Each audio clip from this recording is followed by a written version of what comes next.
আজকে আমেরিকার যে সামনে যে প্রশাসন আসতেছে, ট্রাম্প প্রশাসন, তারাও কট্টর খ্রিস্টানবাদের দিকে ধাবিত হবে, তার আলামত এখন থেকে স্পষ্ট।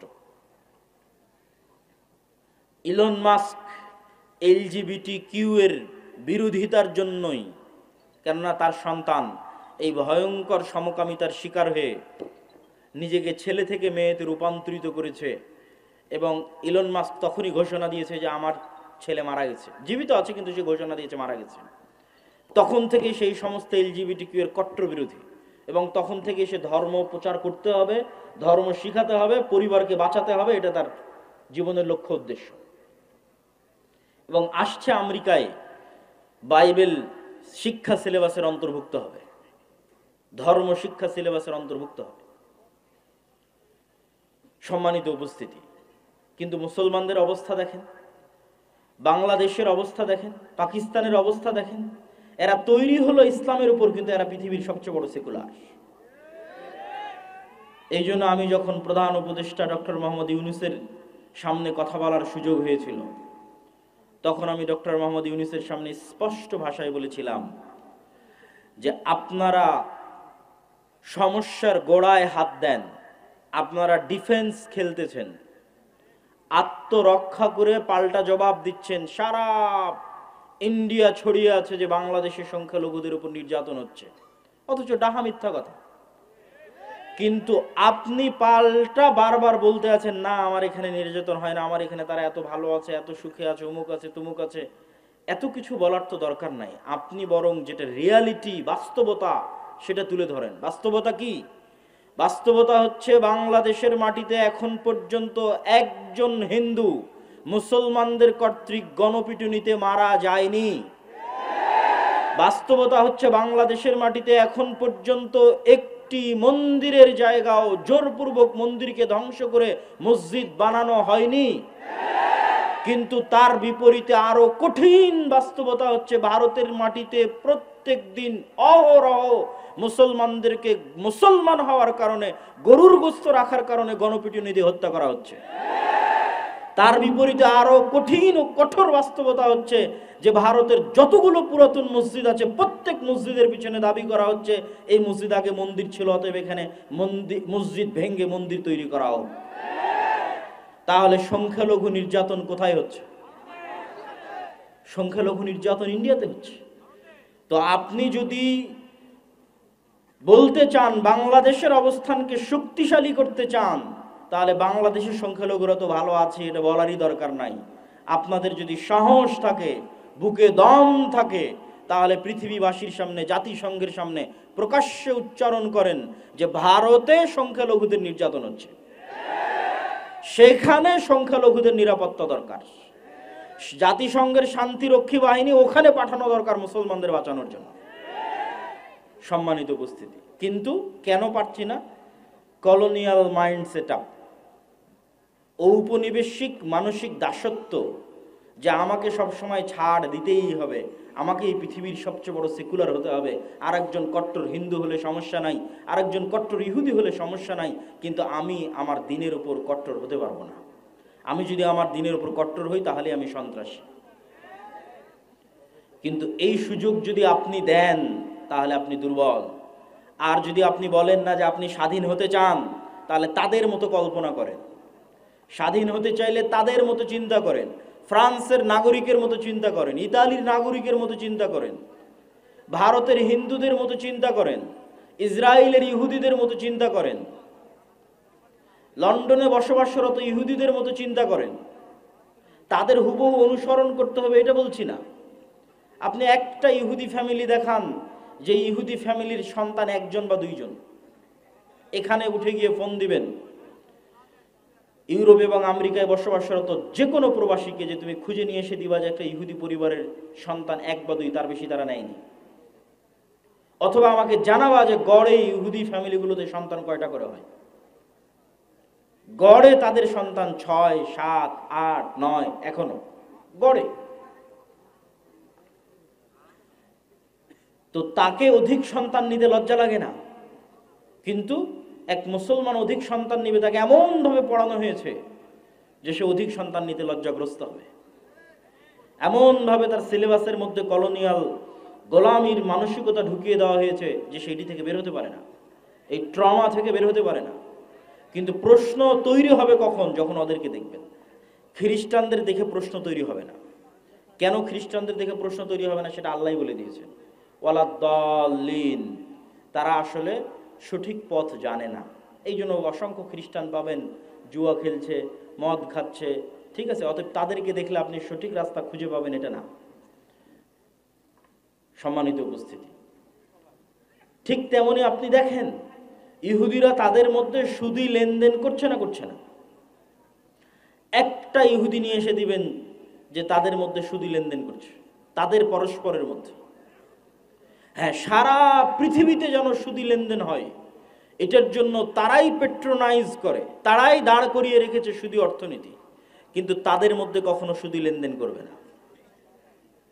আর আমরা আমাদের সমাজের রন্ধ্রে রন্ধ্রে সুদের বিষ বাষ্প প্রবেশ করেছে। সুদের ইকোসিস্টেম এমন ভাবে তৈরি করা হয়েছে যে পৃথিবীতে কেউ চাইলেও যেন সুদ থেকে বের না হতে পারে। এটা একটা ইকোসিস্টেম। তার আপনাকে উদাহরণ দিই, আপনি যদি ইংল্যান্ডে যান, আমেরিকায় যান, আর ক্রেডিট কার্ডের ইউজার না হন, ক্রেডিট কার্ড মানে আপনি আমার কার্ড নিলেন, টাকা নাই, খরচ করেন, পরে দিয়েন, সমস্যা নাই, এটার নাম ক্রেডিট কার্ড। আপনার যদি ক্রেডিট কার্ডের 5-10 বছরের বা বেশি ব্যালেন্স ব্যবহারের রেকর্ড না থাকে, তাহলে একটা বাড়ি ভাড়া নিতে যে পরিমাণ কষ্ট সহ্য করতে হবে, আপনি বলবেন থাক, তার চাইতে আমি ক্রেডিট কার্ড ইউজ করি, ক্রেডিট কার্ড ইউজ করে ক্রেডিট কার্ড দেখিয়ে আমি বাড়ি ভাড়া অতি সহজে পেয়ে যাব। মানে সুদ মুক্ত থাকবেন এরকম কোন পরিবেশ পৃথিবীতে রাখা হয়নি, কিন্তু তারা সুদ মুক্ত আছে।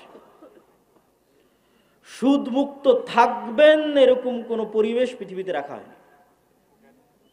এমনকি আপনার ওয়াইফাই যে নিবেন, ওই ওয়াইফাই এর রাউটারের পিছনে ইন্স্যুরেন্স আছে, গাড়ির পিছনে তো আছে আছে, মোবাইলের তো আছে আছে, ওয়াইফাই রাউটারেরও ইন্স্যুরেন্স আছে। আপনি বিশ্বাস না হলে আমেরিকা এবং ইংল্যান্ডে কল দিয়ে যাচাই করবেন যে আছে কিনা। আব্দুল্লাহ ভাই বক্তব্যে বলল সত্যি আছে কিনা। সেই দিন বাংলাদেশেও আসবে যখন আপনি ক্যাশ মানি বলে, বাস্তব প্রকৃত ক্যাশ টাকা বলে কোনো টাকা থাকবে না, প্রত্যেকটা টাকাই লোনের বিপরীতে থাকবে। মানে আমার এবং আপনার পকেটে এখন যত টাকা আছে, আসলে এগুলো একটাও বাস্তবে ক্যাশ টাকা নাই, প্রতিটা টাকার বিপরীতে ব্যাংকে লোন আছে। তাহলে there is no cash money without loan. মানে সুদের ভিত্তিতে লোন ছাড়া কোনো ক্যাশ মানির অস্তিত্ব পৃথিবীতে থাকবে না। সম্মানিত উপস্থিতি, আমরা আলোচনা করছিলাম যে কলোনিয়াল মাইন্ড সেটআপ আমাদেরকে পেয়ে বসেছে। এটি আপনি যদি রাষ্ট্রীয়ভাবে ইসলাম প্রতিষ্ঠা করতে চান, তাহলে এটি হবে তার পথে সবচেয়ে শক্তিশালী বাধা। দ্বিতীয় বাধা কি হবে? দ্বিতীয় বাধা হচ্ছে রাষ্ট্রীয় কাঠামোগত ইসলাম বিদ্বেষ। এটা এই পয়েন্ট থেকে এসেছে, আগের পয়েন্ট থেকে এসেছে। এই আগের পয়েন্ট থেকেই রাষ্ট্রের কাঠামোগত ইসলাম বিদ্বেষ। আপনি চোখে দেখতে পাবেন না, বাস্তবে কোনো ইসলাম বিদ্বেষ নাই, কিন্তু কাঠামোর মধ্যে ইসলাম বিদ্বেষ আছে। যেমন আপনি কোথাও গিয়ে বলেন যে আমি দাড়ি রাখবো, পুলিশে জব করে বলেন দাড়ি রাখবো, আর্মিতে জব করে বলেন দাড়ি রাখবো, পারবেন না, কষ্ট হবে, চিহ্নিত হবেন, চাকরি থেকে বাদ পড়ে যাবেন। তথা এমন ভাবে ইসলাম বিদ্বেষকে সেট আপ করা আছে কাঠামোর মধ্যে যে আপনি শক্তভাবে কঠোরভাবে দ্বীনকে অনুসরণ করবেন সেটির সুযোগ নাই।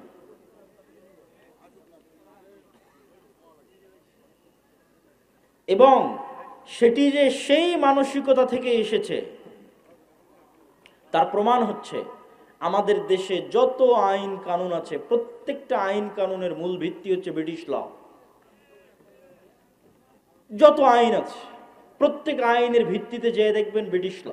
যেমন আপনি যদি বাংলাদেশ আর্মির কথা বলেন, তাহলে বাংলাদেশ আর্মির যত রুলস অ্যান্ড রেগুলেশনস আছে তাদের অফিসিয়ালি এই প্রত্যেকটা রুলস অ্যান্ড রেগুলেশনের 90% ব্রিটিশ আর্মি থেকে কপি করা।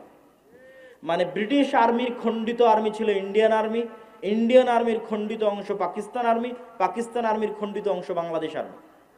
বাহির থেকে কোনো ইসলাম বিদ্বেষ নাই, কিন্তু ওর কাঠামোর মধ্যে ইসলাম বিদ্বেষ আছে।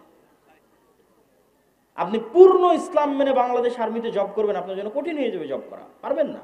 কেন কাঠামোর মধ্যে ইসলাম বিদ্বেষ ঢুকানো আছে। আর এটির জন্য আগের পয়েন্টই দায়ী, তথা ওই যে কলোনিয়াল গোলামি থেকে আমরা বাস্তবে শারীরিকভাবে তারা অনুপস্থিত, কিন্তু মানসিকভাবে আইন কানুনের নিয়মে প্রত্যেকটা জায়গায় তাদের গোলামির ছাপ স্পষ্ট। 3 নম্বর পয়েন্ট,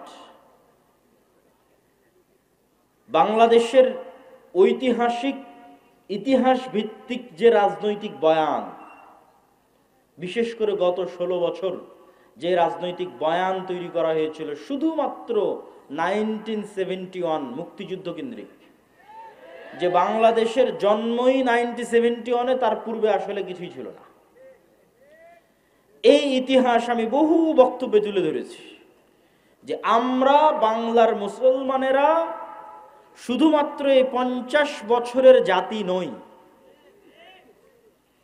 এই পূর্ব বাংলার মুসলমানেরা বা বাংলাদেশের মুসলমানেরা 1000 বছরের ঐতিহাসিক জাতি, এবং ওই ইতিহাসের লিগ্যাসির সাথে আপনাকে কানেক্টেড করতে হবে। এই জন্য দেখবেন যে আমার প্রত্যেকটা বক্তব্যে প্রধান উপদেষ্টার সামনের বক্তব্য আমি উচ্চারণ করেছি 1947, আমি বলেছি 1947, এবং প্রায় সব বক্তব্যে পাবেন। কেন?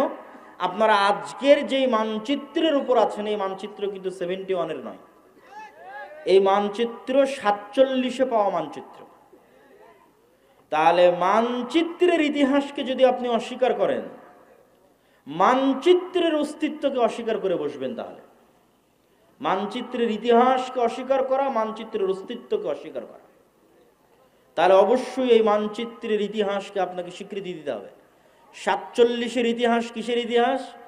190 বছর ব্রিটিশ বিরোধী জিহাদের ইতিহাস, 190 বছর। 1757 সালের 23শে জুন পলাশির আম্রকানন মুর্শিদাবাদে এই বাংলার যে পতন হলো ব্রিটিশদের কাছে, 1757 থেকে 1947, এই দীর্ঘ সময়ের ইতিহাসকে আপনি বাদ দিতে পারেন না। হাজী শরীয়তুল্লাহ মীর নেসার আলী তিতুমির, আপনাদের বগুড়ার গাবতলীয় তো গাবতলীর জন্ম, তাহলে এটা মিথ্যা কথা। তাহলে ওই গাবতলীর সন্ধ্যাবাড়ির আপনাদেরই বাপ দাদা আজ থেকে 200 বছর আগে ব্রিটিশদের বিরুদ্ধে জিহাদ করেছে, ওটাকে আপনি বহন করবেন না? ওটাকে আপনি রক্ষা করবেন না? নিজের মধ্যে ধারণ করবেন না? অবশ্যই ধারণ করতে হবে, নাহলে আপনি জাতি হিসেবে মানসিকভাবে, ঐতিহাসিকভাবে, রাজনৈতিক বয়ানে গোলাম হয়ে যাবে। এবার ওই 1757 23শে জুনের আগের যে ইতিহাস, মুঘলদের বাংলাদেশ, তার আগের স্বাধীন সুলতানি শাসন আমলের বাংলাদেশ, মুঘলদের আগের অংশ হচ্ছে স্বাধীন সুলতানি শাসন আমল। স্বাধীন সুলতানি শাসন আমল কোনটা? যেই সময় রাজধানী ছিল মুর্শিদাবাদ, মালদা, রাজশাহী, চাঁপানবাবগঞ্জ, গৌড়, তৎকালীন ভাষায় বলা হয়েছে গৌড়। এই জন্য সব পুরাতন মসজিদ দেখবেন ওই বেল্টে প্রচুর পরিমাণে আছে। সোনা মসজিদ আছে, বাঘা মসজিদ আছে, কুসুম্বা মসজিদ আছে, আরো কত অসংখ্য পুরাতন মসজিদ আছে 500 বছর আগের। ওই অঞ্চলগুলো ঘুরতে গেলে দেখতে পাবেন। আর বাংলাদেশ বর্ডার ক্রস করে মালদার গৌড় রোডে প্রবেশ করলে তো আরো শত শত মসজিদ আছে, ছোট আদিনা, বড় আদিনা, এগুলো সব ওই সময়কার রাজধানী।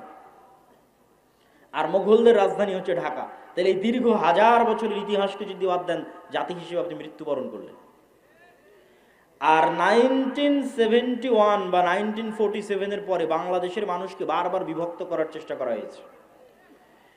বাংলাদেশের মানুষকে কি দিয়ে বিভক্ত করা হয়েছে? 3টা পরিভাষা দিয়ে বাংলাদেশের মানুষকে বিভক্ত করা হয়েছে রাজনৈতিকভাবে। এই রাজনৈতিক বিভক্তি থেকে বের হয়ে আসতে হবে।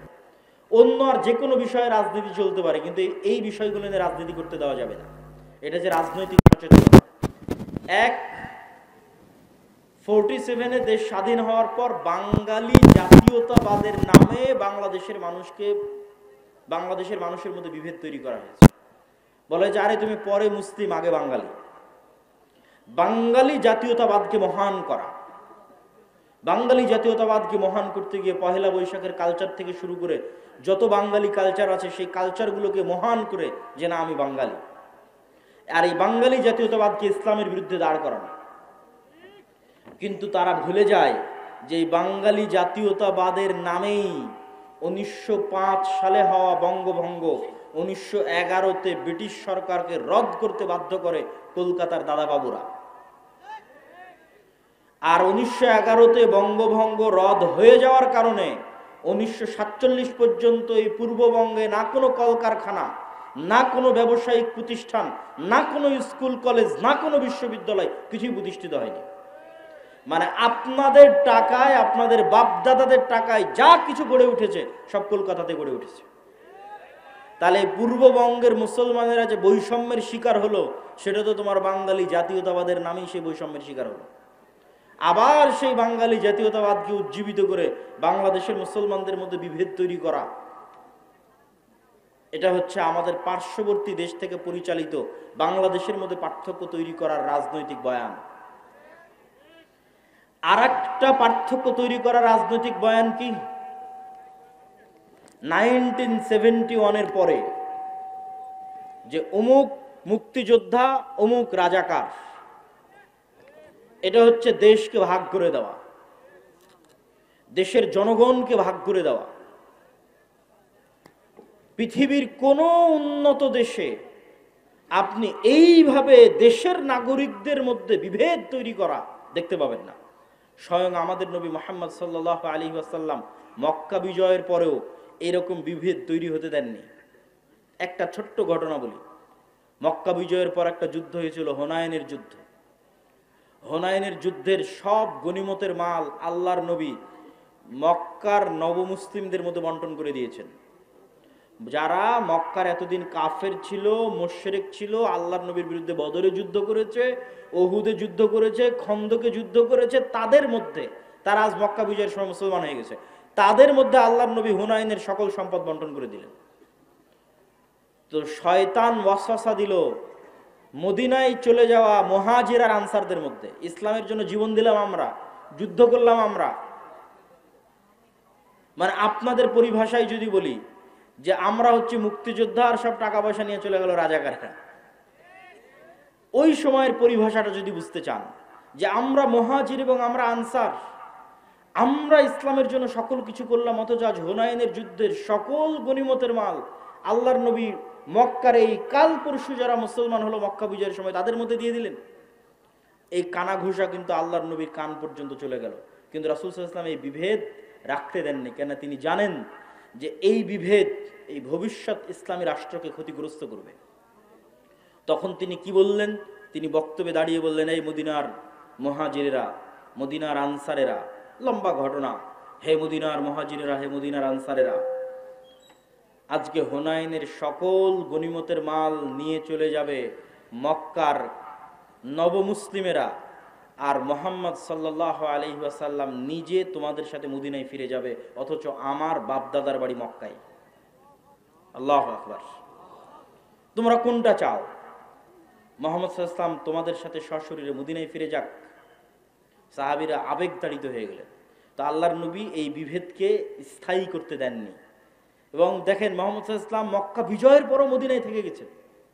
এখন তো মক্কা বিজয় হয়েছে, ওনার শৈশবের স্মৃতি বিজড়িত শহর মক্কা, কৈশোরের স্মৃতি বিজড়িত শহর মক্কা, যৌবনের স্মৃতি বিজড়িত শহর মক্কা। এখন তো মক্কা বিজয় হয়ে গেছে, তার অধীনস্থ তিনি মদিনা ছেড়ে দিয়ে মক্কা আসতে পারেন।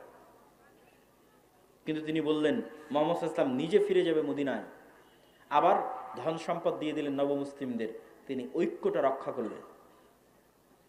এই জন্য এই ধরনের বিভেদ, এই দুইটা বিভেদ, বাঙালি জাতীয়তাবাদের মাধ্যমে মুসলমানদের মধ্যে বিভেদ তৈরি করা বাংলাদেশের মুসলমানদের মধ্যে, এবং 1971-এর চেতনাকে বিক্রি করে বিভেদ তৈরি করা, যা গত 15-16 বছর ছিল, ভবিষ্যতে আর কাউকে কোনোদিন করতে দেওয়া যাবে না।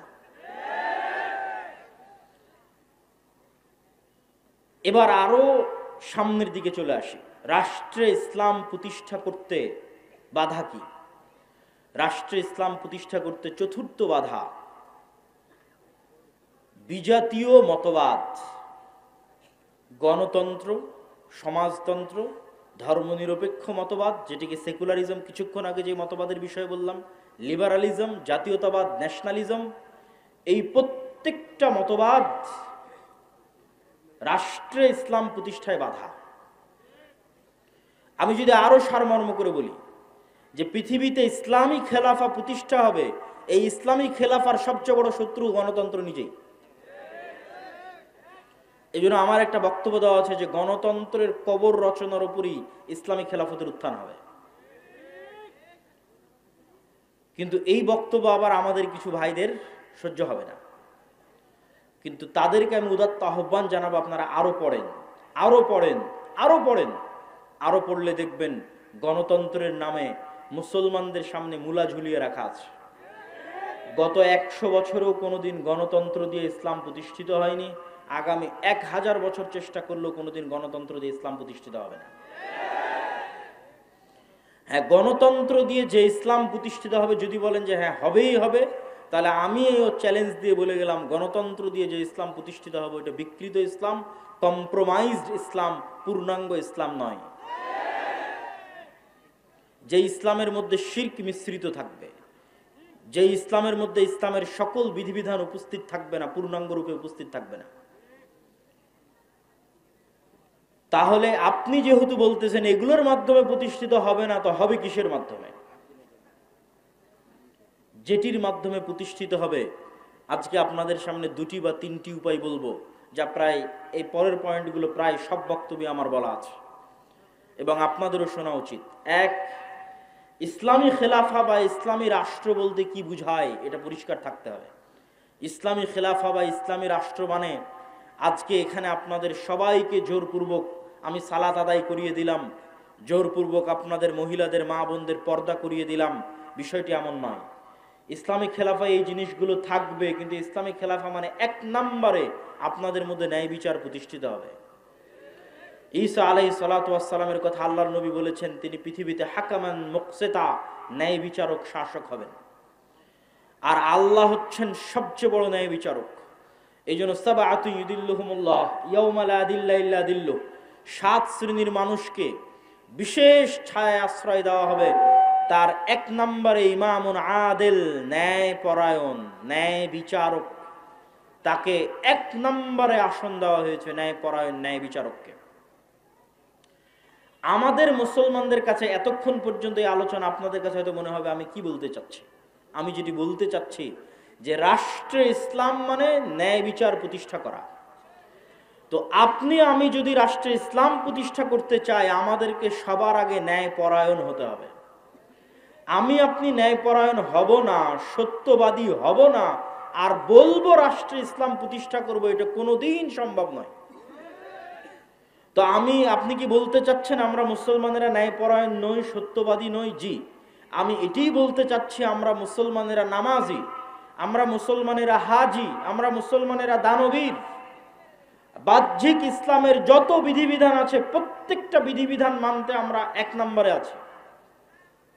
যেমন আজকের জালসা সম্মেলনে এসেছেন কোরআন এবং দ্বীনের কথা শুনতে, এটা অনেক বড় একটা গুণ। অবশ্যই আপনি নেকি পাওয়ার নিয়েতে এসেছেন, কিন্তু দেখবেন এই জালসার প্যান্ডেল থেকে মোবাইল চুরি হয়ে গেছে, দেখবেন মসজিদ থেকে স্যান্ডেল চুরি হয়ে গেছে। তাহলে জাতিগতভাবে আমার এবং আপনার মধ্যে কোনটার অভাব? জাতিগতভাবে আমার এবং আপনার মধ্যে নামাজের অভাব নাই, দানের অভাব নাই, হাজি উমরাকারী ব্যক্তির অভাব নাই, কিন্তু সত্যবাদী হবে, ন্যায় পরায়ণ হবে, এরকম মেরুদণ্ডওয়ালা একটা প্রজন্ম আমাদের মধ্যে নাই। আপনি আমাকে যদি এখন রাষ্ট্রপ্রধান করে দেন, আমিও বাংলাদেশ চালাতে পারবো না, কেন বাংলাদেশের প্রত্যেকটা সেক্টরে দুর্নীতি আছে। ওই সমস্ত দুর্নীতিবাজ সচিবেরা, মন্ত্রীরা, ওসিরা, ডিসিরা 1 সেকেন্ড আপনাকে রাষ্ট্র চালাতে দিবেন, আপনাকে উৎখাত করে ফেলে দিবেন। তাহলে আপনি এরকম দুর্নীতিগ্রস্ত একটা কাঠামোর মধ্যে বলবেন আমি ইসলাম প্রতিষ্ঠা করব? আপনাকে একদল সৎ ন্যায়পরায়ণ প্রজন্ম আগে নিয়ে আসতে হবে। যে সৎ ন্যায়পরায়ণ প্রজন্ম টাকার কাছে বিক্রি হবে না, চাপের কাছে বিক্রি হবে না, তার দায়িত্বের আমানত রক্ষা করবে মৃত্যু হয়ে গেল। এটা হচ্ছে সৎ এবং ন্যায়পরায়ণ। এতক্ষণ হয়তো রাষ্ট্রীয় পর্যায়ে বললাম, এই জন্য আপনারা খুব ঠিক ঠিক বললেন। আমাদের ব্যক্তিগত জীবনে যদি আসি, তাহলে কি হবে দেখেন। আপনারা যারা আজ পুরো গাবতলীতে জরিপ করেন, পুরো বগুড়া জেলায় জরিপ করেন, পুরো গাইবান্ধাতে জরিপ করেন, যে কতজন পিতার মৃত্যুর পর তার সন্তান পিতার সম্পত্তিতে বোনকে ন্যায়ের সাথে ভাগ দিয়েছে। জরিপ করে। আপনারা যারা সামনে উপস্থিত আছেন তারা প্রশ্ন করেন, আপনার আশেপাশে তাকান, পাড়া প্রতিবেশীর দিকে তাকান, কল্পনা করেন কতজন তার পিতার মৃত্যুর পর পিতার সম্পত্তিতে বোনকে ন্যায়ের সাথে ভাগ দিয়েছে। একদল তো আছে ভাগই দেয়নি, কেউ যদি দিয়ে থাকে তাহলে বগুড়ার জলেশ্বরী তলার জমিটা নিজে নিয়েছে, আর বগুড়ার যেটা সারিয়াকান্দির নদীতে ভেঙে আছে ওটা বোনকে দিয়েছে।